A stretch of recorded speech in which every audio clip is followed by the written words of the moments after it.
So now please join me in welcoming our chair-elect of the Progressive Caucus, Greg Casar. Good afternoon.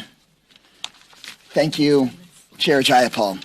Our entire caucus and the entire country really owe you an enormous debt for what you've accomplished for working people, for what you fought for.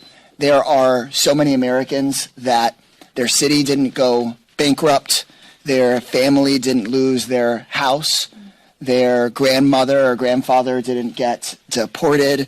They were able to keep a roof over their heads because of work that you did that people may never know that you did. And you did it because you love people, and we see that every single day. We're so grateful to you. To the colleagues who gave me their vote and their confidence, thank you. I'm honored to follow in the footsteps of giants like Senator Bernie Sanders, like Chairwoman Jayapal, Mark Pocan, Raul Grijalva, Keith Ellison, Barbara Lee, Lynn Woolsey, and so many others. And, you know, even though I'm the first person that represents a Republican-dominated state, Barbara Lee is a Texan herself, and so, you know, maybe I'm the second. I'm stepping into this leadership role alongside so many champions for working people who were also just unanimously elected at our caucus meeting. Deputy Chair-elect Omar, Whip-elect Garcia, and our new vice chairs, Representative Ro Khanna, Delia Ramirez, Mark Takano, Rashida Tlaib, who's also here with us today, Latifah Simon, Jared Huffman, Maxwell Frost, Lloyd Doggett, Morgan McGarvey, and Morgan and Delia, of course, are here with us as well. And how could I forget Jan Schakowsky? Like Congresswoman Jayapal, I also come from an organizing background, and I think that's why we became such quick friends and co-conspirators. Pramila was one of the first to truly wield her grassroots organizing talents to build progressive power, not just inside the walls of the Capitol, but outside of it. And she has provided a model for me and so many others who will lead the Progressive Caucus in the future. Pramila was chair and the sole chair of this caucus during the last Trump administration, and she wasted no time in strengthening this caucus, in implementing new bylaws, which is tough to do in any organization, but those bylaws brought our caucus together, made the investments so that we could have the staff and the communications and the organization.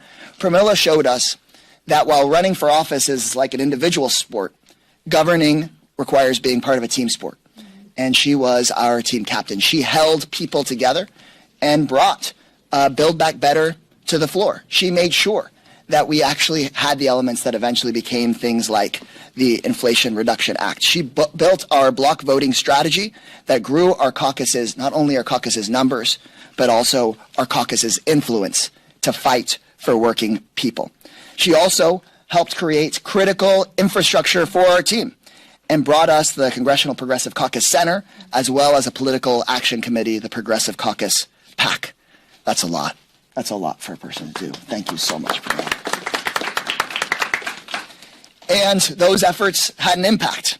It was the Progressive Caucus working with those groups that held the line over and over, that brought Build Back Better through the House and brought us the Inflation Reduction Act, which had the biggest climate investments in American history, as well as price negotiation for critical medicines and drugs, and a huge victory for the people over Big Pharma.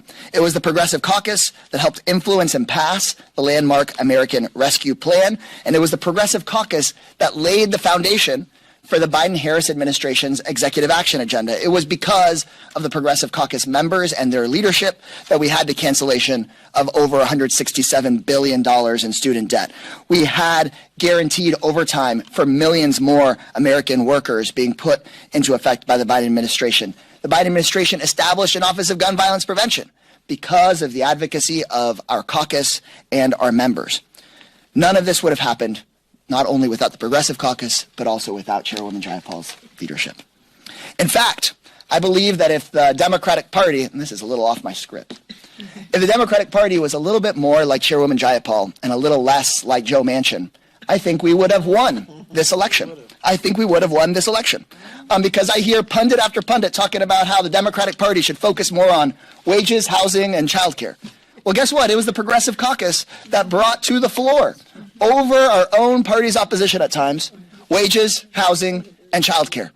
And if we had passed wages, housing, and childcare because they were progressive priorities, I think that working people would have showed up to the polls in much greater numbers. And that is exactly what the Progressive Caucus has to stay focused on. Because we lost a general election that we should have won. Our party has a tough road ahead.